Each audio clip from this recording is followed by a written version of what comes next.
Good morning all of you. आप लोगों का जो टॉपिक चल रहा था हमारा कार्बोक्सिलिक एसिड था। कार्बोक्सिलिक एसिड में हमने इंट्रो वाला पार्ट में थोड़ी बहुत बात की थी। इसके बाद में मैंने आप लोगों हम बात करेंगे आज इसकी फिजिकल प्रॉपर्टीज की। जो कार्बोक्सिलिक एसिड है उसके भौतिक गुण कौन कौन से होते हैं, तो हम बात करते हैं यहाँ पे physical properties of carboxylic acid. Physical properties यानी कि भौतिक गुण में हमारे पास क्या करना है। ये जो फिजिकल प्रॉपर्टीज है मैंने आप लोगों को बताया था कि जिस भी ये फिजिकल प्रॉपर्टीज क्या होती है, जो भी करेक्टर हम देख के आइडेंटिफाई कर सकते हैं कंपाउंड को, हम उसको बोलते हैं फिजिकल या फिर भौतिक गुण।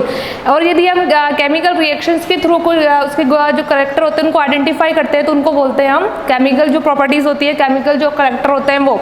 तो फिजिकल प्रॉपर्टीज में क्या होता है, जैसे हमने अल्कोहल और कार्बोनिल कंपाउंड पढ़ा, वहाँ हमने क्या देखा था, जो उसकी सॉल्युबिलिटी हमने चेक की थी।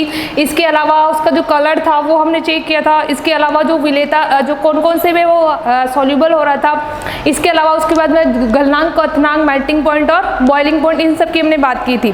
तो हम फर्स्ट लेके चलते हैं इसकी फिजिकल प्रॉपर्टीज में। आज हम फर्स्ट लेके चलते हैं इसकी फर्स्ट हम देख के फिजिकल स्टेट यानी कि भौतिक अवस्था। ये जो नॉर्मली जी हम कार्बोनिल कंपाउंड की नॉर्मली हम बात करते हैं लोवेस्ट से लेकर हाईएस्ट तक। तो लोवेस्ट में अपने पास क्या होता है, जो अपने पास लोवेस्ट जो कार्बोनिल कंपाउंड होते हैं यानी कि C1 से लेकर C9 का, जैसे ही हम कार्बोक्सिलिक एसिड की बात करते हैं तो वो लिक्विड फॉर्म में होते हैं। इसके बाद हमारे पास क्या होता है, जैसे ही हम आगे बढ़ते हैं तो वो गैस में होता है। उसके बाद जैसे जैसे हम ऊपर की तरफ जाते हैं तो वो सॉलिड में चेंज होते जाते हैं। तो नॉर्मल हम बात करें इसकी फिजिकल स्टेट में तो C1 कार्बन से लेकर C9 कार्बोक्सिलिक एसिड की अगर हम बात करते हैं, कार्बोक्सिलिक एसिड की अगर हम बात करते हैं तो वो हमारे पास होता है लिक्विड फेज में यानी कि द्रव अवस्था में प्रेजेंट होते हैं। इसके बाद अगर हम C9 से लेकर C24 तक अगर हम बात करते हैं तो ये अपने पास होता है, जो आप लोगों के पास होता है सॉलिड फॉर्म में यानी कि मोम के समान जो होते हैं वो आप लोगों के पास प्रेजेंट होता है। तो ये होते हैं हमारे पास सॉलिड फॉर्म में। और ये अपने पास कार्बन 24 से अगर अपर की तरफ हम जाते हैं, मूव करते हैं, तो हमारे पास ये होता है जो गैस फॉर्म में प्रेजेंट होते हैं। तो नॉर्मली हमारे पास क्या होता है फिजिकल स्टेट में, जो आप लोगों के पास भौतिक अवस्था होती है, ठोस, द्रव, गैस, 3 अवस्था होती है।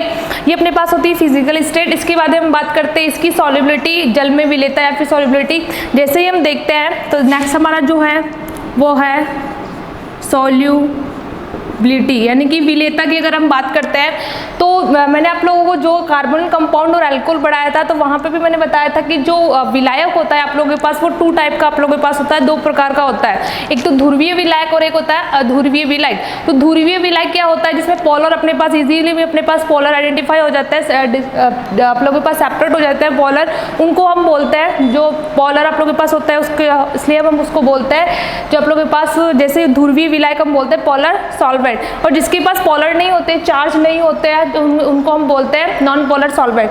तो पोलर सॉल्वेंट यानी कि ध्रुवीय विलायक में अगर हम बात करते हैं, एग्जांपल अगर हम लेते हैं तो वो अपने पास होता है H2O, इसके अलावा अल्कोहल, इसके अलावा हमारे पास कार्बोक्सिलिक एसिड खुद भी अपने पास क्या है पोलर सॉल्वेंट के रूप में यूज में आता है। पोलर अपने पास जो H2O होता है तो हम इसमें क्या होता है अपने पास H+ और हाइड्रोक्सिल माइनस अपने पास होता है। तो नॉर्मल हम बात कर रहे हैं अभी कार्बोक्सिलिक एसिड की, कि कार्बोक्सिलिक एसिड में जो होगा वो किस में विलय होगा। तो कार्बोक्सिलिक एसिड में मैंने आप लोगों को हमने जब अल्कोहल वाला चैप्टर स्टडी किया था तब हमने वहाँ देखा था कि ये जो आप लोगों को एक चीज बताई थी मैंने, हाइड्रोजन बॉन्डिंग, हाइड्रोजन बंध के बारे में बताया था, जो अल्कोहल में भी प्रेजेंट होता है और कार्बोक्सिलिक एसिड में भी प्रेजेंट होता है आप लोगों के पास जो हाइड्रोजन बॉन्डिंग होती है। तो हाइड्रोजन बॉन्डिंग में मैंने आप लोगों को क्या बताया था, जो अल्कोहल आप लोगों के पास होता है ROH अगर हम बात करते हैं तो जैसे हम देखें ROH अल्कोहल अपने पास होता है, CH3 जो भी आप लोग ले रहे हो मैथिल एथिल, तो अपने पास क्या होगा यहाँ पे हाइड्रोजन बॉन्डिंग या फिर हाइड्रोजन बंध बनाने के लिए सबसे पहले प्रायोरिटी क्या होती है कंपाउंड के पास, कि उसके पास क्या होने चाहिए 2 इलेक्ट्रोनेगेटिव एटम प्रेजेंट होने चाहिए और उनके बीच क्या होना चाहिए हाइड्रोजन अपना प्रेजेंट होना चाहिए। तो ये अपने पास आ जाते हैं हाइड्रोजन बॉन्डिंग में। तो जैसे ही हम बात करेंगे अल्कोहल की, अगर हम 1 मोल अल्कोहल की बात करते हैं तो अपने पास यहाँ हाइड्रोजन बॉन्डिंग पॉसिबल नहीं होती है, क्योंकि अपने पास क्या है यहाँ पे ओनली फॉर ROH प्रेजेंट है, यानी कि हाइड्रोजन बॉन्डिंग अपने पास नहीं होगी। अब हम क्या करवाएंगे, इसकी हाइड्रोजन बॉन्डिंग करवाने के लिए 2 मोल इसके यूज करते हैं। जैसे हम यूज करते हैं तो हमारे पास बनता है H, हमारे पास दूसरा मोल और होगा इसका, ये हमारे पास हाइड्रोजन और ये हमारे पास R, ये अपने पास होता है। तो यहाँ हम क्या करेंगे, एक मोल अपने पास ये वाला और दूसरा ये वाला, तो ये इनके बीच क्या है, अपने पास 2 इलेक्ट्रोनेगेटिव एटम प्रेजेंट है और 2 इलेक्ट्रोनेगेटिव एटम के बीच अपने पास क्या प्रेजेंट है, हाइड्रोजन प्रेजेंट है। तो हम यहाँ बोल सकते हैं कि ये वाला जो आप लोगों के पास बॉन्ड है वो क्या है, हाइड्रोजन बॉन्ड प्रेजेंट है। तो वैसे ही अपने पास क्या होता है, कार्बोक्सिलिक एसिड जो होता है तो उसमें भी ऐसे आप लोगों के पास हाइड्रोजन बॉन्डिंग पाई जाती है। ये कौन से टाइप की हाइड्रोजन बॉन्डिंग होती है, 2 पढ़ी थी हमने, इंटर और इंट्रामोलिकुलर। तो अपने पास क्या है यहाँ पे, इंटरमोलिकुलर आप लोगों के पास होगी, क्योंकि आप लोगों के पास 2 हमें मोल यूज करने पड़ेंगे, यानी कि एक मोल जो आप लोग यूज कर रहे हो उसका ऑक्सीजन एटम और दूसरे मोल का ऑक्सीजन एटम के बीच अपने पास क्या होगी, हाइड्रोजन बॉन्डिंग पॉसिबल होगी। तो हम क्या करवाएंगे यहाँ पे, जैसे हमने अल्कोहल में बात की, तो अगर हम बात करते हैं कार्बोक्सिलिक एसिड में, तो हमारे पास यहाँ पर भी क्या होती है, हाइड्रोजन बॉन्डिंग होती है। हाइड्रोजन बॉन्डिंग में देखते हैं हम, ये अपने पास है, ये अपने पास ऑक्सीजन, ये एक मोल अपने पास हो गया कार्बोक्सिलिक एसिड। नेक्स्ट मोल की अगर हम बात करते हैं यहाँ पे, तो अपने पास हाइड्रोजन अपने पास होता है यहाँ पे। इसके बाद अगर हम बात करते हैं ऑक्सीजन है और ये वाला अपने पास कार्बोक्सिलिक एसिड, तो ये अपने पास होता है RCOOH। अगर हम देखते हैं 2 मोल अपने पास प्रेजेंट होता है, तो यहाँ पे क्या होगा अपने पास, यहाँ पे भी जैसे अल्कोहल में हाइड्रोजन बॉन्डिंग पॉसिबल हो रही थी, वैसे किसमें होगी, कार्बोक्सिलिक एसिड में भी वही हाइड्रोजन बॉन्डिंग होगी। यानी कि कौन से टाइप की होगी, आप लोगों के पास इंटरमोलिकुलर अंतराणुक हाइड्रोजन बंध उपस्थित होंगे, क्योंकि यहाँ पर भी हमारे पास क्या होगा, ओनली फॉर अगर हम 1 कार्बोक्सिलिक एसिड का यूज करते हैं RCOOH, तो यहाँ पे क्या होता है, अपने पास 2 ऑक्सीजन एटम है और 1 हाइड्रोजन एटम है, अपने पास हो जाएगा। लेकिन हम क्या करेंगे, यहाँ पे 2 मोल इसके यूज करके हाइड्रोजन बॉन्डिंग पॉसिबल करवाते हैं। जैसे ही हम करवाते हैं यहाँ पे, तो अपने पास हाइड्रोजन बॉन्डिंग जैसे ही हो जाएगी, इंटरमोलिकुलर हाइड्रोजन बॉन्डिंग, तो ये वाला जो अपना कार्बोक्सिलिक एसिड है वो किस में डिजोल्व हो जाएगा, जल में। आप लोगों के पास जो होता है वाटर जो होता है उसमें इजी वे में डिजोल्व हो जाएगा। क्यों, क्योंकि यहाँ पे अपने पास क्या हो जाता है, अगर हम इसका पोलरिटी भी अगर हम चेक करते हैं, यहाँ पे अपने पास कार्बोक्सिलेट आयन मिलता है और जो हाइड्रोजन होता है वो H+ फॉर्म में रिमूव होता है, यानी कि एसिडिक बिहेवियर शो करता है। तो ये पोलर चार्ज भी इजी वे में शो कर देता है और अपने पास जो H2O होता है वो भी क्या होता है, पोलर होता है। तो ये अपने पास होता है कि जैसे ही हम इसको डिजोल्व करेंगे H2O में, तो क्या आ जाएगा, इजी वे में आप लोगों के पास विलय हो जाएगा H2O में। तो यानी कि हम ये बोल सकते हैं कि जो कार्बोक्सिलिक एसिड होता है वो किसमें, H2O में विलय होता है। सॉल्युबिलिटी अगर हम चेक करते हैं इसकी विलेयता। नेक्स्ट हम देखते हैं इसकी फिजिकल प्रॉपर्टीज में, अपने पास 3rd नंबर पे है हमारे पास इसकी मेल्टिंग पॉइंट और बॉइलिंग पॉइंट, MP और BP। मेल्टिंग पॉइंट और बॉइलिंग पॉइंट में हमारे पास क्या होता है, मेल्टिंग पॉइंट हमारे पास जैसे ही किसी सॉलिड को हम मेल्ट करते हैं, उसको गर्म करते हैं, तो वो अपने पास आता है मेल्टिंग पॉइंट। और जैसे ही हम किसी लिक्विड को वापर देंगे, तो वो क्या हो, जैसे ही हम किसी जो लिक्विड होगा उसको आप लोग हम जैसे हम हीट देंगे उसको, तो वो किस में चेंज हो जाएगा, वाष्प में चेंज हो जाएगा, वेपर में चेंज हो जाएगा। तो वहाँ जो उसका पॉइंट अपने पास आइडेंटिफाई होता है उसको हम बोलते हैं बॉइलिंग पॉइंट। तो यहाँ पे क्या होता है, जो मेल्टिंग पॉइंट और बॉइलिंग पॉइंट की बात करें हम इसमें, तो ये भी किससे कनेक्टेड है, डायरेक्टली हाइड्रोजन बॉन्डिंग से कनेक्टेड है। हाइड्रोजन बॉन्डिंग से कैसे कनेक्टेड होगा, कि जैसे ही अपने पास कार्बोक्सिलिक एसिड होगा उसमें क्या होगा, अपने पास इंटरमोलिकुलर हाइड्रोजन बॉन्डिंग होगी। तो जैसे ही इंटरमोलिकुलर हाइड्रोजन बॉन्डिंग हो जाएगी, तो अपने पास ये जो आप लोगों के पास कार्बोक्सिलिक एसिड है वो बहुत सारे आप लोगों के पास कलेक्ट हो जाएंगे। कलेक्ट होने के कारण में अंतरा अणुक संगुणन, एक होता है इंटरमोलिकुलर कंडीशन आप लोगों के पास हो जाएगा। जैसे ही अंतरा अणुक संगुणन आप लोगों के पास हो जाएगा, तो इनका क्या होगा, मॉलिक्यूलर वेट बढ़ जाएगा। जैसे ही मॉलिक्यूलर वेट बढ़ेगा, तो उसका मेल्टिंग पॉइंट क्या हो जाएगा, आप लोगों के पास ज्यादा हो जाएगा। तो ये डायरेक्टली कनेक्टेड है अपने पास हाइड्रोजन बॉन्डिंग से, कौन कौन, सॉल्युबिलिटी और मेल्टिंग पॉइंट। अगर हम बात करते हैं इसके, जैसे मैंने आप लोगों को बताया कि कार्बोक्सिलिक एसिड जो होगा अपने पास मेल्टिंग पॉइंट या फिर बॉइलिंग पॉइंट में, तो हम एक चीज लेते हैं इसमें मेल्टिंग पॉइंट और बॉइलिंग पॉइंट में। यहाँ से एक आप लोगों को 1 लीनियर वाला जो एक लाइन वाला जो क्वेश्चन है वो भी पुट अप कर सकता है। तो एक हम बात करते हैं सम संख्या वाले और विषम संख्या वाले जो अपने पास कार्बोक्सिलिक एसिड होते हैं उनकी। हम स्ट्रक्चर ड्रा करते हैं, जैसे ये मेरे पास है,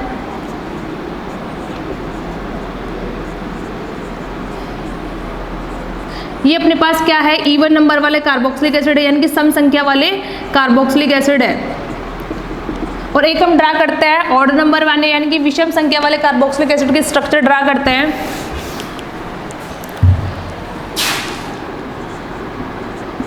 यहाँ पे जैसे ही हम ड्रा करेंगे,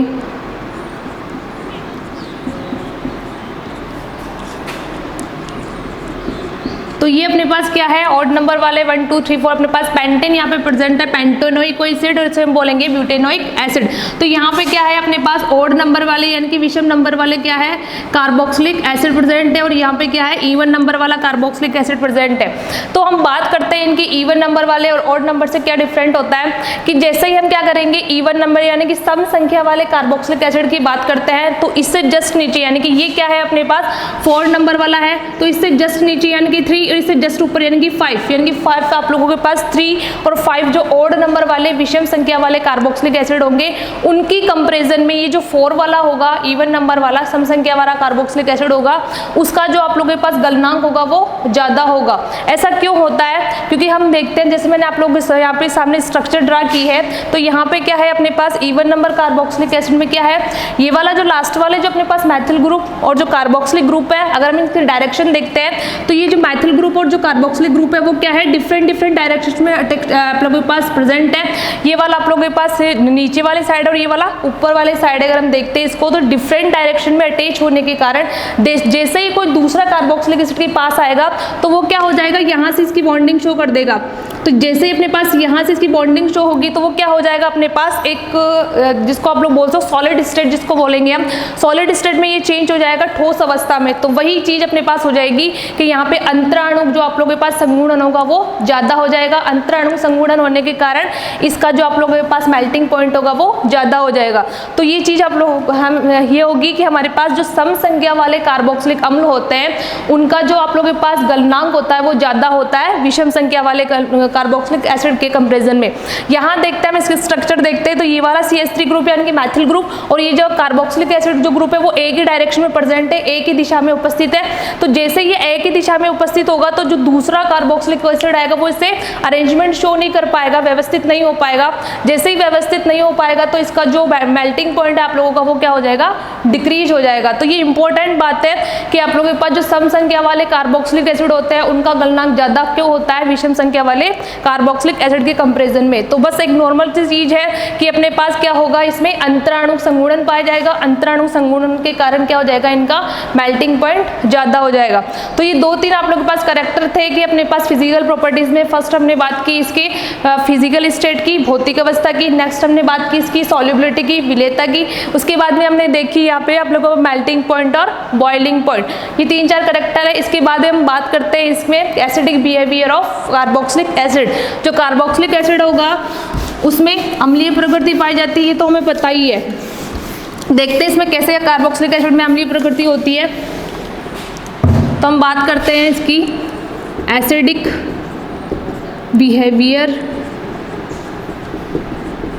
ऑफ कार्बोक्सिलिक एसिड। अगर हम देखते हैं कार्बोक्सिलिक एसिड के एसिडिक बिहेवियर, तो अल्कोहल होता है वो भी एसिडिक बिहेवियर शो करता है, क्योंकि वहां पर भी अपने पास क्या होता है, ऑक्सीजन की इलेक्ट्रोनेगेटिविटी ज्यादा होने के कारण हाइड्रोक्सिल बॉन्ड के इलेक्ट्रॉन अपने पास मूव हो जाता है, तो हाइड्रोजन जो होता है वो H+ के रूप में इजी वे में रिमूव हो जाता है। तो कार्बोक्सिलिक एसिड की अगर हम बात करते हैं तो यहाँ हम स्ट्रक्चर ड्रा करते हैं। ये अपने पास होता है कार्बोक्सिलिक एसिड, ऑक्सीजन के पास क्या होती है 2-2 Alp प्रेजेंट होती है। तो जैसे ही हम कार्बोक्सिलिक एसिड के स्ट्रक्चर ड्रा करेंगे यहाँ पे, तो हमारे पास क्या होता है कि कार्बोक्सिलिक एसिड जो होता है वो अल्कोहल की जैसे क्या करता है, अम्लीय प्रकृति प्रदर्शित करता है। अब ये अम्लीय प्रकृति प्रदर्शित क्यों करता है, क्योंकि यहाँ पे हमने इससे पहले मैंने आप लोगों को क्लास ली थी जब मैंने बताया था कि ये जो कार्बोक्सिलिक ग्रुप होता है वो सूडो कार्बोनिल ग्रुप यानी कि छद्म कार्बोनिल समूह की तरह ये बिहेवियर शो करता है, क्योंकि जैसे रिएक्शन है कार्बोनिल कंपाउंड इस पे कार्बोनिल ग्रुप प्रेजेंट है, CO अपने पास प्रेजेंट है, लेकिन ये क्या करता है, कार्बोनिल कंपाउंड जैसे रिएक्शन शो नहीं करता है। क्यों, क्योंकि अपने पास यहाँ पे जो ऑक्सीजन जो होगा उसकी इलेक्ट्रोनेगेटिविटी ज्यादा होने के कारण ये इलेक्ट्रॉन इधर मूव कर जाते हैं। जैसे ही इलेक्ट्रॉन इधर मूव करेंगे तो कार्बन पे क्या हो जाएगा, इलेक्ट्रॉन न्यून हो जाएगा, यानी कि इलेक्ट्रॉन की कमी हो जाएगी कार्बन के पास। तो जैसे ही इलेक्ट्रॉन की कमी हो जाएगी तो ये जो Lp है वो कहाँ मूव कर जाएगी, कार्बन के पास मूव कर जाएगी। जैसे ही मूव होगा तो यहाँ पे कार्बन और ऑक्सीजन के बीच क्या हो जाएगा, डबल बॉन्ड की फॉर्मेशन हो जाएगी। तो इसलिए अपने पास क्या होगा, ये जो कार्बोनिल जो ग्रुप है अपने पास वो कौन सा ग्रुप है, कार्बोक्सिलिक एसिड में छद्म कार्बोनिल ग्रुप प्रेजेंट है, स्यूडो कार्बोनिल ग्रुप, यानी कि बिहेवियर शो नहीं करता है जिसे कार्बोनिल कंपाउंड करता है। तो अगर हम बात करते हैं इसकी एसिडिक बिहेवियर की, अम्लीय प्रकृति अगर हम बात करते हैं तो यहाँ क्या होगा अपने पास, इसमें अगर हमारे पास ऑक्सीजन जो अपने पास है, CO जो बॉन्ड है इसमें एक सिग्मा बॉन्ड प्रेजेंट और एक पाई बॉन्ड प्रेजेंट है, तो पाई बॉन्ड जो होगा अपने पास वीक प्रेजेंट होगा, तो हम क्या करेंगे, पाई बॉन्ड के इलेक्ट्रॉनों को ऑक्सीजन की तरफ मूव करेंगे। क्यों? क्योंकि ऑक्सीजन की इलेक्ट्रोनेगेटिविटी ज्यादा होगी कार्बन से। तो जैसे ही हम मूवमेंट यहाँ पे करेंगे तो यहाँ पे अपने पास क्या हो जाएगा, अगर हम इसकी रेजोनेंस स्ट्रक्चर ड्रा करते हैं तो यहाँ जब रहता है अपने पास नेगेटिव चार्ज और कार्बन पे आ जाता है पॉजिटिव चार्ज, क्योंकि इसके पास क्या हो जाती है, इलेक्ट्रॉनों की कमी हो जाती है, इसलिए अपने पास इस पे आ जाता है पॉजिटिव चार्ज। तो ये जैसे ही अपने पास मूवमेंट होगा तो यहाँ पे ये जो कार्बन होगा वो क्या हो जाएगा, इलेक्ट्रॉन डेफिशिएंट हो जाएगा, इलेक्ट्रॉन न्यून अपने पास हो जाएगा। तो इस इलेक्ट्रॉन न्यूनता को हम दूर करने के लिए क्या करेंगे, ये जो ऑक्सीजन की तरफ इलेक्ट्रॉन है उनका मूव करेंगे हम कार्बन की तरफ। तो नेक्स्ट हम इसकी रेजोनेंस स्ट्रक्चर अगर ड्रा करते हैं तो अपने पास होता है नेगेटिव, यहाँ पे डबल बॉन्ड की फॉर्मेशन हो जाती है और ये अपने पास होता है H+, ये अपने पास हो जाती है नेक्स्ट रेजोनेंस स्ट्रक्चर में। जैसे ही हम नेक्स्ट रेजोनेंस स्ट्रक्चर की अगर बात करते हैं यहाँ पे, तो ऑक्सीजन जो क्या होगा, अभी ऑक्सीजन की इलेक्ट्रॉन वैलेंसी ज़्यादा हो जाएगी, तो ये क्या करेगा, ऑक्सीजन अपनी वैलेंसी को फुलफिल करने के लिए जो हाइड्रोक्सिल बॉन्ड की जो इलेक्ट्रॉन है, यानी कि 2 इलेक्ट्रॉन यहाँ पे प्रेजेंट है, तो ये दोनों इलेक्ट्रॉन कहाँ मूव कर जाएंगे, इस ऑक्सीजन की तरफ मूव कर जाएंगे। जैसे ही इस ऑक्सीजन की तरफ मूव कर जाएंगे तो अपने पास नेक्स्ट रेजोनेंस स्ट्रक्चर में क्या होगा, ये अपने पास होगा, जैसे ये इधर मूव करेंगे अगर इलेक्ट्रॉनों को, तो हमारे पास क्या हो जाएगा, नेगेटिव चार्ज अपने पास वापस, ये वाले जो इलेक्ट्रॉन है वो वाले अपने पास यहाँ मूव कर जाएंगे और ये वाला अपने पास हो जाएगा।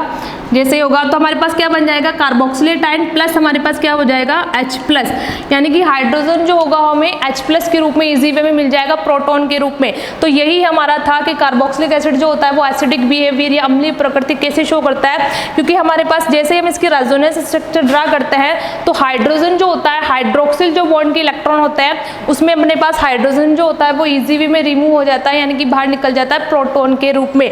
तो कार्बोक्सिलेट जो हमने स्ट्रक्चर ड्रा की यहाँ पे, ये स्ट्रक्चर भी क्या है अपने पास, इसके हम देखते हैं अगर हम इसको, तो स्टेबिलिटी शो करती है। क्यों? क्योंकि स्टेबिलिटी अपने पास क्या हो गई, अगर हम इसकी स्ट्रक्चर ड्रा करते हैं, हम रेजोनेंस स्ट्रक्चर बनाते हैं तो ये वाले जो इलेक्ट्रॉन अगर होंगे हम यहाँ मूव करेंगे तो ये वाले कहाँ जाएंगे, यहाँ पे। तो हम इसकी स्ट्रक्चर ड्रा करते हैं तब होता है अपने पास ये वाली चीज़ होती है अपने पास। तो ये क्या होती है, दोनों जो स्ट्रक्चर होती है वो रेजोनेंस शो करती है, यानी कि कार्बोक्सिलेट जो एसिड आप लोगों के पास कार्बोक्सिलेट जो आयन होता है वो भी स्टेबिलिटी शो करता है, स्थायित्व शो करता है। तो ये वाली अपने पास चीज़ होती है कि जो एसिडिक बिहेवियर जो कार्बोक्सिलिक एसिड होता है वो अम्लीय प्रकृति कैसे शो करता है, क्योंकि अपने पास हाइड्रोक्सिल जो बॉन्ड है उसके इलेक्ट्रॉन कहाँ मूव कर जाते हैं, ऑक्सीजन की तरफ मूव कर जाते हैं, और हाइड्रोजन जो होता है वो इजी वे में अपने पास रिमूवल शो कर देता है। तो अम्लीय प्रकृति की बात हो गई। इसके बाद हम जो नेक्स्ट क्लास में देखेंगे वो इसके देखेंगे methods of formation, carboxylic acid को बनाने की विधियाँ। आज के लिए इतना ही। Okay, thank you.